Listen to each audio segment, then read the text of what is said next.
ছাত্ৰ-ছাত্ৰীসকল যিসকল গুৱাহাটী বিশ্ববিদ্যালয়ৰ অন্তৰ্গত স্নাতক প্ৰথম ষান্মাসিকৰ অসমীয়া মেজৰ মাইনৰৰ ছাত্ৰ-ছাত্ৰী তেওঁলোকৰ আজি 16 ডিচেম্বৰত প্ৰথম কাকতখনৰ পৰীক্ষা সম্পন্ন হৈ গৈছে।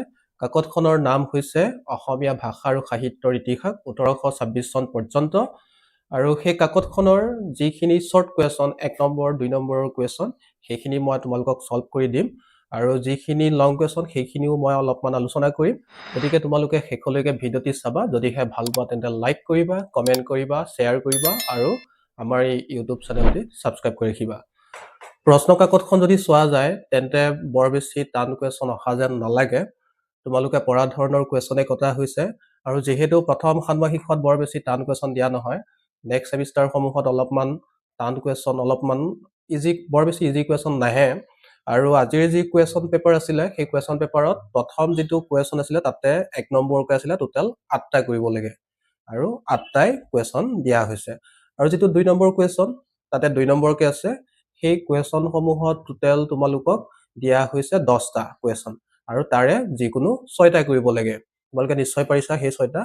আৰু যি 3 নম্বৰৰ কুৱেশ্যন শ্বৰ্ট নোট 5 নম্বৰৰ কাৰণে তাতে তোমালোকক কুৱেশ্যন দিয়া হৈছে টোটেল 8টা অপশ্যন দিয়া হৈছে আৰু তাৰে যিকোনো 4টা কৰিব লাগে। আৰু যিটো 10 নম্বৰৰ কুৱেশ্যন 4 নম্বৰ কুৱেশ্যন 10 মাৰ্ককৈ আছে, তাতে তোমালোকক 5টা কুৱেশ্যন দিয়া হৈছে, তাৰে যিকোনো 2টা কৰিব লাগে। তোমালোকে সেইখিনি নিশ্চয় পাৰিছা আৰু কুৱেশ্যনখিনি যদি চোৱা যায় তেন্তে বৰ বেছি টান কুৱেশ্যন নাই অহা। তোমালোকে পঢ়া ধৰণৰ কুৱেশ্যনে কটা হৈছে আৰু আশা কৰোঁ তোমালোক সকলোৰে পৰীক্ষা ভাল হৈছে আৰু আগন্তুক যি পৰীক্ষা আছে সেই পৰীক্ষাসমূহৰো আগতীয়াকৈ তোমালোক সকলোকে শুভেচ্ছা জনাইছোঁ। গতিকে দেৰি নকৰাকৈ আজিৰ ভিডিঅ'টি আৰম্ভ কৰিব বিচাৰিছোঁ। এয়া হৈছে 2025 অসমীয়া মেজৰৰ ষ্টুডেণ্টৰ কাৰণে অসমীয়া মেজৰ মাইনৰ পেপাৰ কোডটো আছিলে এইটো আৰু যি পেপাৰখনৰ নাম অসমীয়া ভাষা আৰু সাহিত্যৰ ইতিহাস। আৰু তোমালোকৰ টোটেল মাৰ্কছ আছিলে 60 মাৰ্কছ আৰু টাইম দিয়া হৈছিলে 2.5 ঘণ্টা। প্ৰথম কুৱেশ্যনটো হৈছে অতি চমুকৈ উত্তৰ দিয়া। ইয়াতে টোটেল 8 নম্বৰ আছিলে, 1 নম্বৰকৈ আছিল। ক নম্বৰ কুৱেশ্যনটো হৈছে লোকগীতৰ এটা বৈশিষ্ট্য উল্লেখ কৰা। ইয়াৰে উত্তৰ হ'ব যিকোনো এটা তোমালোকে কৰিব লাগিব, যেনে সৰল ভাষা, ঘৰুৱা চিত্ৰ, আঞ্চলিক প্ৰকাশভংগী, এইবোৰ হৈছে লোকগীতৰ কিছুমান বৈশিষ্ট্য। তাৰপিছৰ কুৱেশ্যনটো হ'ল তেওঁলোকৰ বেকেটত আছে কামৰূপৰ মানুহৰ ভাষা মধ্য ভাৰতৰ ভাষাতকৈ অলপ বেলেগ। অসমীয়া ভাষা সম্পৰ্কে কোনগৰাকী পৰিব্ৰাজকে এই মন্তব্য কৰিছিল? ইয়াৰে শুদ্ধ উত্তৰ হৈছে হিউৱেন চাং। তাৰপিছৰ কুৱেশ্যনটো হ'ল গ নম্বৰ অসমীয়া আৰু বাংলা এই দুয়োটা ভাষাৰ উমৈহতীয়া সাহিত্যৰ এটি নিদৰ্শন দাঙি ধৰা। অৰ্থাৎ অসমীয়া আৰু বাংলা এই দুয়োটা ভাষাৰ উমৈহতীয়া সাহিত্য, তেওঁলোকে কোনবোৰ সাহিত্যক নিজৰ সাহিত্য হিচাপে তেওঁলোকে দাবী কৰে, সেই সাহিত্যসমূহ যেনে চৰ্যাপদ, শ্ৰীকৃষ্ণ কীৰ্তনৰ ৰচক আছিল বধু চণ্ডীদাস আৰু এই বধু চণ্ডীদাসৰ শ্ৰীকৃষ্ণ কীৰ্তনখন বসন্ত ৰঞ্জন ৰায় বিদ্যাবল্লভে সম্পাদনা কৰিছিল। তাৰপিছৰ আন এটা অসমীয়া আৰু বাংলা এই দুয়োটা ভাষাৰ উমৈহতীয়া সাহিত্যৰ নিদৰ্শন হৈছে ৰামাই পণ্ডিতৰ শূন্য পুৰাণ আৰু সেই শূন্য পুৰাণৰ সম্পাদক আছিল নগেন্দ্ৰ নাৰায়ণ বসু। তাৰপিছৰ কুৱেশ্যনটো হ'ল কোনগৰাকী কবিক শংকৰদেৱে পূৰ্ব কবি অপ্ৰমাদী বুলি কৈছিল? ইয়াৰ শুদ্ধ উত্তৰ হৈছে প্ৰাক শংকৰী যুগৰ মাধৱ কন্দলিক। প্ৰাক শংকৰী যুগৰ মাধৱ কন্দলিক প্ৰাক শংকৰী যুগৰ কবিসকলৰ ভিতৰত আটাইতকৈ শ্ৰেষ্ঠ কবি বুলি কোৱা হয়। তাৰপিছৰ কুৱেশ্যনটো হ'ল ঙ নম্বৰ বৰ্তমান কীৰ্তন ঘোষাত সন্নিৱিষ্ট হৈ থকা খণ্ডসমূহ কোনে সংগ্ৰহ কৰি একত্ৰিত কৰিছিল? আমি জানো কীৰ্তন ঘোষা হৈছে মহাপুৰুষ শ্ৰীমন্ত শংকৰদেৱে ৰচনা কৰা আৰু শ্ৰীমন্ত শংকৰদেৱৰ সেই কীৰ্তন ঘোষা পুথিখন মাধৱদেৱৰ আজ্ঞা অনুসৰি ৰামচৰণ ঠাকুৰে সেই খণ্ডসমূহ সংগ্ৰহ কৰি একত্ৰিত কৰিছিল। ইয়াৰ পিছৰ কুৱেশ্যনটি হৈছে প্ৰথম 6 নম্বৰ অৰ্জুন ভঞ্জনক বাদ দি মাধৱদেৱৰ অন্য নাটখিনিক কি নামেৰে জনা যায়? আমি জানো অৰ্জুন ভঞ্জন হৈছে মহাপুৰুষ মাধৱদেৱে ৰচনা কৰা আৰু অৰ্জুন ভঞ্জনৰ আন এটা নাম হৈছে দধি মথন আৰু মহাপুৰুষ মাধৱদেৱৰ একমাত্ৰ নাটকখনৰ নামেই হৈছে অৰ্জুন ভঞ্জন বা দধি মথন আৰু বাকী ৰচনাসমূহক যমুৰা বুলি কোৱা হয়। তাৰপিছৰ কুৱেশ্যনটি হৈছে দ্বিতীয় 6 নম্বৰ কোনগৰাকী পাঁচালী কবিৰ ৰচনা জনসমাজত সুকনন্দী নামে জনাজাত? আমি জানো যে পাঁচালী কবিসকল হৈছে মহাপুৰুষ শংকৰদেৱৰ সমসাময়িক কবি। তেওঁলোকক অবৈষ্ণৱ কবি বুলিও কোৱা হয়। আৰু পাঁচালী কবিসকলৰ ভিতৰত হৈছে পীতাম্বৰ, দুৰ্গাবৰ, মনকৰ, সুকবি, নাৰায়ণদেৱ এইসকল। আৰু সেই কবিসকলৰ ভিতৰত পাঁচালী কবিসকলৰ ভিতৰত শোকতান্নী কবি হিচাপে জনাজাত সুকবি নাৰায়ণদেৱ। সুকবি নাৰায়ণদেৱ হৈছে শোকতান্নী কবি। পিছৰ কুৱেশ্যনটো হৈছে বৰ্গীয় জ নম্বৰ, কথা ৰত্নাৱলী পুথিখনৰ ৰচক কোন? ইয়াৰ ৰচক হৈছে ভট্টদেৱ। ভট্টদেৱৰ সম্পূৰ্ণ নাম আছিল বৈকুণ্ঠনাথ ভাগৱত ভট্টাচাৰ্য। কথা ৰত্নাৱলীৰ বাহিৰেও তেখেতে বহুতো গ্ৰন্থ ৰচনা কৰিছিল। সেইবোৰৰ ভিতৰত হৈছে কথা গীতা, কথা ভাগৱত, তাৰপিছত ভক্তিহাৰ, ভক্তি বিবেক, প্ৰসংগমালা, গুৰু বংশাৱলী এই ধৰণৰ পুথিসমূহ তেখেতে ৰচনা কৰিছিল। তাৰপিছৰ কুৱেশ্যনটো আছিল 2 নম্বৰ, তাতে টোটেল 2 নম্বৰকৈ আছে আৰু ইয়াৰে 6টা কুৱেশ্যন কৰিব লাগে, টোটেল 12 মাৰ্কছ।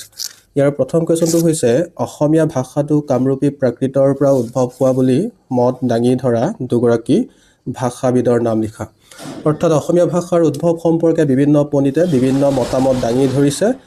অসমীয়া ভাষা কামৰূপী প্ৰাকৃতৰ পৰা উদ্ভৱ হোৱা বুলিও বিভিন্ন পণ্ডিতে মতামত আগবঢ়োৱা দেখা যায়। সেইসকলৰ ভিতৰত দুগৰাকী উল্লেখযোগ্য ভাষাবিদ হৈছে বাণীকান্ত কাকতি আৰু সুকবি কুমাৰ চট্টোপাধ্যায়। তাৰপিছৰ কুৱেশ্যনটো হ'ল খ নম্বৰ, মহামহোপাধ্যায় হৰপ্ৰসাদ শাস্ত্ৰীয়ে চৰ্যা গীতসমূহ ক'ৰ পৰা সংগ্ৰহ কৰি কি নামেৰে প্ৰকাশ কৰিছিল? আমি জানো চৰ্যাপদ হৈছে অসমীয়া সাহিত্যৰ আটাইতকৈ প্ৰাচীনতম লিখিত নিদৰ্শন। আৰু সেই চৰ্যাপদসমূহ হৰপ্ৰসাদ শাস্ত্ৰীয়ে নেপাল ৰাজদৰবাৰ গ্ৰন্থালয়ৰ পৰা উদ্ধাৰ কৰি আনিছিল। আৰু তেখেতে সেই চৰ্যাগীতসমূহ সংগ্ৰহ কৰি আনি তেওঁ 1000 বছৰেৰ পুৰাণ বাঙাল ভাষাই বৌদ্ধ গান ও দোহা নামেৰে প্ৰকাশিত কৰিছিল। তাৰপিছৰ কুৱেশ্যনটি হ'ল কামৰূপী আৰু গোৱালপৰীয়া লোকগীত বাণীবদ্ধন কৰি তাৰ সংৰক্ষণত বিশেষ অৱদান আগবঢ়োৱা দুগৰাকী সংগীত শিল্পীৰ নাম লিখা। ইয়াৰে কামৰূপী লোকগীতৰ ক্ষেত্ৰত নাম ল'ব পাৰি ৰামেশ্বৰ পাঠক আৰু গোৱালপৰীয়া লোকগীতৰ ক্ষেত্ৰত নাম ল'ব পাৰি প্ৰতিমা বৰুৱা পাণ্ডে। পিছৰ কুৱেশ্যনটো হ'ল ঘ নম্বৰ, কালিৰাম মেধিয়ে কোনখন গ্ৰন্থক বৈষ্ণৱ ধৰ্মৰ প্ৰথম অসমীয়া পুথি আখ্যা দিছে? গ্ৰন্থখনৰ ৰচক কোন? শুদ্ধ উত্তৰ হৈছে প্ৰহ্লাদ চৰিত। প্ৰহ্লাদ চৰিতক কালিৰাম মেধিয়ে বৈষ্ণৱ ধৰ্মৰ প্ৰথম অসমীয়া পুথি বুলি আখ্যা দিছিল। আৰু এই গ্ৰন্থখনৰ ৰচক আছিল হেম সৰস্বতী। হেম সৰস্বতী হৈছে প্ৰাক শংকৰী যুগৰ এজন উল্লেখযোগ্য কবি। আৰু প্ৰাক শংকৰী যুগৰ আন কেইজনমান কবি হৈছে হৰিবৰ বিপ্ৰ, ৰুদ্ৰকন্দলী, মাধৱ কন্দলী, কবিৰত্ন সৰস্বতী। এইসকল হৈছে প্ৰাক শংকৰী যুগৰ আন কেইজনমান কবি। তাৰপিছৰ কুৱেশ্যনটো হ'ল ঙ নম্বৰ, বৰগীতৰ 2টা বৈশিষ্ট্য উল্লেখ কৰা। ইয়াৰ কুৱেশ্যনটো সকলোৱে পাৰিব, যিহেতু তোমালোকে ক্লাছ 10ত, ক্লাছ 12 সেইবোৰত তোমালোকে পাই আহিছা নিশ্চয়। বৰগীতৰ বৈশিষ্ট্যসমূহৰ ভিতৰত যেনে শংকৰদেৱ আৰু মাধৱদেৱে ৰচনা কৰা গীতসমূহকে বৰগীত আখ্যা দিয়া হয়। তাৰপিছৰ 2 নম্বৰ হৈছে বৰগীতসমূহ ব্ৰজাৱলী ভাষাত ৰচিত। 3 নম্বৰ হৈছে বৰগীতসমূহ শাস্ত্ৰীয় ৰাগ তালযুক্ত গীত। এই বৈশিষ্ট্যসমূহৰ যিকোনো 2টা লিখিলেই হ'ল। আৰু বহুতো বৈশিষ্ট্য আছে, তাৰ ভিতৰত যদি তোমালোকে শুদ্ধকৈ লিখিব পাৰিছা তেন্তে ঠিকে আছে। কোনটো হ'ল প্ৰথম নম্বৰ, বধকাব্যৰ ৰচক কোন?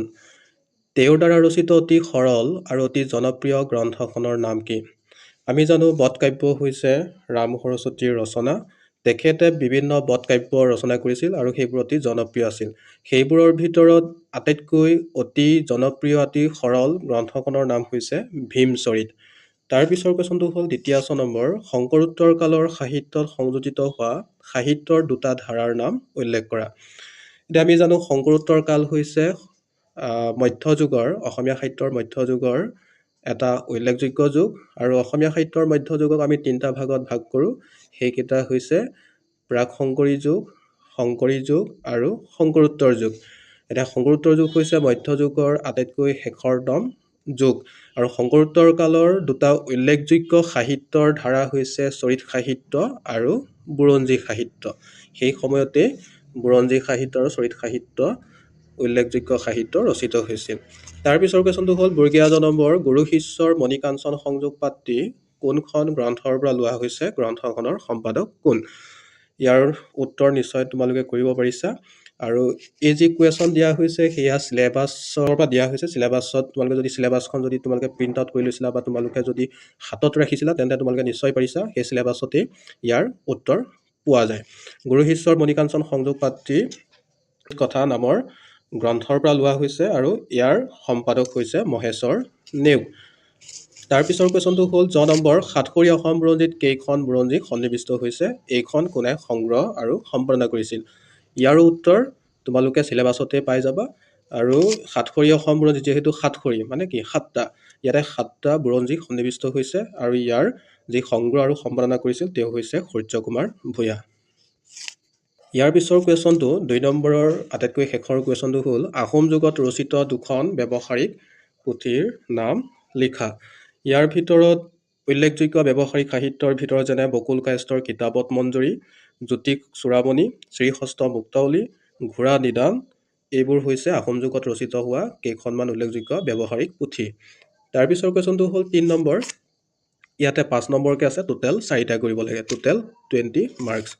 ক নম্বৰ কুৱেশ্যনটো হ'ল অসমীয়া ভাষা আৰু সাহিত্যৰ ইতিহাসত 1826 চনৰ গুৰুত্ব বৰ্ণনা কৰা। এতিয়া অসমীয়া ভাষা সাহিত্যৰ ইতিহাসত 1826 চনৰ গুৰুত্ব কেনেকুৱা? যিহেতু আমি জানো 1826 চনত ইয়াণ্ডাবু সন্ধি হৈছিল আৰু সেই ইয়াণ্ডাবু সন্ধিৰ অনুসৰি অসম দেশ ব্ৰিটিছৰ অধীনত গৈছিল। আৰু অসমীয়া ভাষা সাহিত্যৰ ইতিহাসত এই 1826 চনৰ যি ইয়াণ্ডাবু সন্ধি হৈছিল তাৰ ফলত কি হৈছিল, তাৰ গুৰুত্ব কেনেকুৱা, এই গোটেইখিনি কথা আমি ইয়াতে আলোচনা কৰিব লাগিব। তাৰপিছৰ কুৱেশ্যনটো হ'ল খ নম্বৰ, কানাই পাৰ কৰা সেই গীতটিৰ ভাৱাৰ্থ আৰু গীতটিত ব্যৱহৃত ভাষাৰ বিষয়ে চমুকৈ লিখা।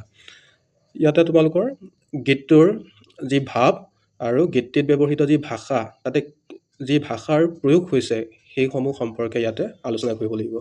তাৰপিছৰ কুৱেশ্যনটো হৈছে গ নম্বৰ, শ্ৰীকৃষ্ণ কীৰ্তন পুথিখনৰ এটি চমু আভাস দিয়া। ইয়াত তোমালোকে যদি দৃষ্টিপাত, ৰূপৰেখা বা অসমীয়া সাহিত্যৰ সমীক্ষাত্মক ইতিবৃত্ত এই কিতাপসমূহ যদি চাইছা, যদি কিতাপবোৰ আছিলে তেন্তে তোমালোকে ইয়াৰ উত্তৰ নিশ্চয় পাৰিছা। শ্ৰীকৃষ্ণ কীৰ্তনৰ বিষয়ে ধুনীয়াকৈ লিখা আছে। শ্ৰীকৃষ্ণ কীৰ্তন পুথিখন কোনে ৰচনা কৰিছিল, কোনে সম্পাদনা কৰিছিল, তাৰপিছত পুথিখনত কি আছে, কেইটা খণ্ড আছে, এই গোটেইখিনি সামৰি পেলাই ইয়াতে তোমালোকে চমু আভাস দাঙি ধৰিব লাগিব। ইয়াৰ পিছৰ কুৱেশ্যনটো হৈছে ঘ নম্বৰ, যুদ্ধক্ষেত্ৰত অৰ্জুনে যুদ্ধ নকৰোঁ বুলি ৰথৰ ওপৰত কিয় বহি পৰিছিল? কথাকেইটাৰ অৰ্জুনৰ বিষাদ যুগৰ আধাৰত বৰ্ণনা কৰা। এতিয়া আমি যিটো কুৰুক্ষেত্ৰ যুদ্ধ আমি সেয়া নিশ্চয় জানো। কুৰুক্ষেত্ৰ যুদ্ধত অৰ্জুনে তেওঁ যুদ্ধ নকৰোঁ বুলি তেওঁ ত্যাগ কৰিছিল, কিয়নো তেওঁ যেতিয়া যুদ্ধ কৰিবলৈ আগবাঢ়িছে সেই সময়ত তেওঁ দেখা পাইছে যে তেওঁৰ বিপক্ষে যিসকল থিয় দিছে সেই সকলোবোৰ হৈছে তেওঁৰ আত্মীয় বা পৰিয়ালৰ মানুহ, যাৰ বাবে তেওঁ আত্মীয়সকলৰ বিৰুদ্ধে যুদ্ধ কৰি বা তেওঁলোকক হত্যা কৰি তেওঁ যদি ৰাজ্যও যদি পুনৰ লাভ কৰে তেন্তে সেয়া দুখৰহে কাৰণ হ'ব বুলি তেওঁ ভাবি লৈছিল, যাৰ বাবে তেওঁ সেই যুদ্ধ পৰিত্যাগ কৰিবলৈ উদ্যত হৈছিল। তাৰপিছৰ কুৱেশ্যনটো হৈছে ন নম্বৰ, বেউলাৰ নৃত্য পাঠটিত বেউলাৰ নৃত্য কুশলতা কিদৰে প্ৰকাশ পাইছে আলোচনা কৰা। অৰ্থাৎ বেউলাৰ নৃত্য এই পাঠটোত বেউলাই যি নৃত্য কৰিছিল আৰু তেওঁৰ যি নৃত্য কুশলতা আছিল, এই গোটেইখিনি কথা ইয়াতে তোমালোকে আলোচনা কৰিব লাগিব 5 নম্বৰৰ কাৰণে। পিছৰ কুৱেশ্যনটি হ'ল প্ৰথম 6 নম্বৰ, হস্তিবিদ্যাৰ নৱ পুথিখনত বৰ্ণিত মংগল হাতীৰ লক্ষণবোৰ কি কি আলোচনা কৰা। এতিয়া হস্তিবিদ্যাৰ নৱ হৈছে সুকুমাৰ বৰকাঠৰ ৰচনা কৰা। তেখেতৰ সেই হস্তিবিদ্যাৰ নৱ পুথিত হাতীৰ লক্ষণ, ভাল হাতীৰ লক্ষণ, বেয়া হাতীৰ লক্ষণ, এই গোটেইখিনি কথা তেওঁৰ এই পুথিত বৰ্ণনা পোৱা যায়। ইয়াতে যি বৰ্ণনা কৰা হৈছে মংগল হাতীৰ লক্ষণবোৰ সম্পৰ্কে, এই লক্ষণবোৰৰ বিষয়ে ইয়াতে আলোচনা কৰিব লাগিব। দ্বিতীয় 6 নম্বৰ হৈছে শংকৰদেৱৰ নাৰায়ণ কাহে ভকতি কৰো তেৰা বৰগীতটিৰ বিষয়বস্তু সম্পৰ্কে আলোচনা কৰা। অৰ্থাৎ বৰগীতটিত যি বিষয়বস্তু সেই বিষয়বস্তু সম্পৰ্কে তোমালোকে ইয়াতে 5 নম্বৰৰ কাৰণে লিখিব লাগিব। বৰ্গীয়া নম্বৰ হৈছে বিজয় নামবেলাতে পাত্ৰীত শ্ৰীকৃষ্ণৰ জন্ম বিৱৰণ কিদৰে দিয়া হৈছে বৰ্ণনা কৰা।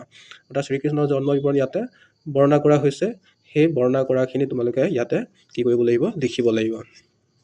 তলৰ যিকোনো দুটা প্ৰশ্নৰ উত্তৰ কৰিব লাগে আৰু ইয়াতে টোটেল 20 মাৰ্ক আছে 10 নম্বৰকে। ইয়াৰ প্ৰথম কুৱেশ্যনটো আছিল ক নম্বৰ, হেম সৰস্বতীৰ প্ৰহ্লাদ চৰিত কাব্যত প্ৰহ্লাদৰ বিষ্ণু ভক্তি কিদৰে প্ৰকাশ পাইছে আলোচনা কৰা। অৰ্থাৎ হেম সৰস্বতী হৈছে প্ৰাক-শংকৰ যুগৰ শ্ৰেষ্ঠ কবি, তেখেতে ৰচনা কৰা এখন উল্লেখযোগ্য কাব্য হৈছে প্ৰহ্লাদ চৰিত, আৰু সেই প্ৰহ্লাদ চৰিতত প্ৰহ্লাদৰ যি বিষ্ণু ভক্তি সেই বিষয়কে তোমালোকে ইয়াতে আলোচনা কৰিব লাগিব। ক নম্বৰ, ইণ্ডো ইউৰোপীয় ভাষা পৰিয়ালৰ পৰা অসমীয়া ভাষাৰ উদ্ভৱ কিদৰে হৈছে আলোচনা কৰা। অৰ্থাৎ আমি জানো ইণ্ডো ইউৰোপীয় ভাষা পৰিয়াল হৈছে পৃথিৱীৰ সৰ্ববৃহৎ ভাষা পৰিয়াল, আৰু সেই ভাষা পৰিয়ালৰ পৰা অসমীয়া ভাষাৰ উদ্ভৱ হৈছে ইণ্ডো ইউৰোপীয় ভাষা পৰিয়ালৰ যি এটা উল্লেখযোগ্য শাখা সেয়া আছিলে ইণ্ডো ইৰানীয়, আৰু সেই ইণ্ডো ইৰানীয় শাখাক আমি আকৌ দুটা ভাগত ভাগ কৰোঁ। সেই দুটা শাখা হৈছে ইৰানীয় আৰু ভাৰতীয় আৰ্য ভাষা। আৰু সেই ভাৰতীয় আৰ্য ভাষাৰ পৰা কি হৈছে, অসমীয়া ভাষাৰ উদ্ভৱ হৈছে। কেৱল অসমীয়া ভাষাই নহয়, বাংলা, উৰিয়া, মৈথিলী আদি বিভিন্ন ভাষাৰ উদ্ভৱ এই ভাৰতীয় আৰ্য ভাষাৰ পৰাই হৈছে। আৰু সেই ভাৰতীয় আৰ্য ভাষাক আমি আকৌ তিনিটা স্তৰত ভাগ কৰোঁ: প্ৰাচীন ভাৰতীয় আৰ্য ভাষা, মধ্য ভাৰতীয় আৰ্য ভাষা, তাৰপিছত আধুনিক বা নব্য ভাৰতীয় আৰ্য ভাষা। তাৰপিছত প্ৰাচীন ভাৰতীয় আৰ্য ভাষাৰ সময়ত কিদৰে বিকাশ লাভ কৰিছিল, তাৰপিছত মধ্য ভাৰতীয় আৰ্য ভাষাৰ সময়ত তিনিটা স্তৰ আছিল: পালি, প্ৰাকৃত, অপভ্ৰংশ। এইসমূহৰ মাজেৰে আহি আহি যেতিয়া আধুনিক বা নব্য ভাৰতীয় আৰ্য ভাষাৰ স্তৰত উপনীত হ'ল, সেই সময়তে কি হ'ল, অসমীয়া ভাষাকে আদি কৰি যিখিনি নব্য ভাৰতীয় ভাষা আছে, বাংলা, উৰিয়া, মগহী, ভোজপুৰী, হিন্দী, গুজৰাটী, এই ভাষাসমূহৰ উদ্ভৱ তাৰ পৰাই এই সময়তে উদ্ভৱ লাভ কৰিছে। তাৰপিছৰ কুৱেশ্যনটি আছিল গ নম্বৰ, চোৰ ধৰা যমুৰাখনত শ্ৰীকৃষ্ণৰ চতুৰতাপূৰ্ণ কাৰ্যাৱলীৰ আভাস দিয়া। অৰ্থাৎ চোৰ ধৰা হৈছে মহাপুৰুষ মাধৱদেৱে ৰচনা কৰা এখন উল্লেখযোগ্য যমুৰা, আৰু সেই যমুৰাখনত শ্ৰীকৃষ্ণই কেনেকৈ চতুৰতা খুৱাইছিল, সেই তেওঁৰ যি কাৰ্য আছিল, সেই কাৰ্যাৱলী সম্পৰ্কে ইয়াতে আভাস দাঙি ধৰিব লাগিব। নম্বৰ, শিৱৰ ঘৰত গৰুৰখীয়া হিচাপে থকা কালচোৱাৰ ঘটনাৱলী ভীম চৰিত্ৰৰ আধাৰত বৰ্ণনা কৰা। অৰ্থাৎ শিৱৰ ঘৰত যেতিয়া গৰুৰখীয়া হিচাপে যি আছিলে, সেই কালচোৱাৰ যি ঘটনাৱলী, সেই ঘটনাৱলী সম্পৰ্কে তোমালোকে ইয়াতে ভীম চৰিত্ৰৰ আধাৰত বৰ্ণনা কৰিব লাগিব। তাৰপিছৰ শেষৰ কুৱেশ্যনটি আছিল গ নম্বৰ, গুৰু শিষ্যৰ মণিকাঞ্চন সংযোগ পাঠটোত মাধৱদেৱৰ গুৰু ভক্তি আৰু বিনয় ভাৱৰ প্ৰকাশ কিদৰে হৈছে আলোচনা কৰা। গুৰু শিষ্যৰ মণিকাঞ্চন সংযোগ পাঠটোত মাধৱদেৱৰ যি গুৰু ভক্তি আছিলে আৰু বিনয় ভাৱ প্ৰকাশ পাইছে, সেই তেওঁৰ গুৰু ভক্তি আৰু বিনয় ভাৱ সম্পৰ্কে তোমালোকে ইয়াতে সুন্দৰভাৱে আলোচনা কৰিব লাগিব। এইখিনি আছিল কুৱেশ্যন। তোমালোকে নিশ্চয় পাৰিছা, আৰু আশা কৰোঁ তোমালোক সকলোৰে পৰীক্ষা লৈছা। তোমালোকে নিশ্চয় এই কুৱেশ্যনসমূহৰ এনচাৰ ধুনীয়াকৈ কৰিব পাৰিছা। আৰু শেষত সকলোকে অশেষ ধন্যবাদ ভিডিঅ'টি শেষলৈকে চোৱাৰ বাবে। আৰু শেষত পুনৰ তোমালোকক সকলোকে কৈছোঁ, তোমালোকে আমাৰ ইউটিউব চেনেলটি ছাবস্ক্ৰাইব কৰি ৰাখিবা, কাৰণ আগন্তুক দিনত মই এনেধৰণৰ ভিডিঅ' তোমালোকৰ বাবে লৈ আহিম। শেষত সকলোকে ধন্যবাদ। পুনৰ এটা নতুন ভিডিঅ'ত লগ পাম।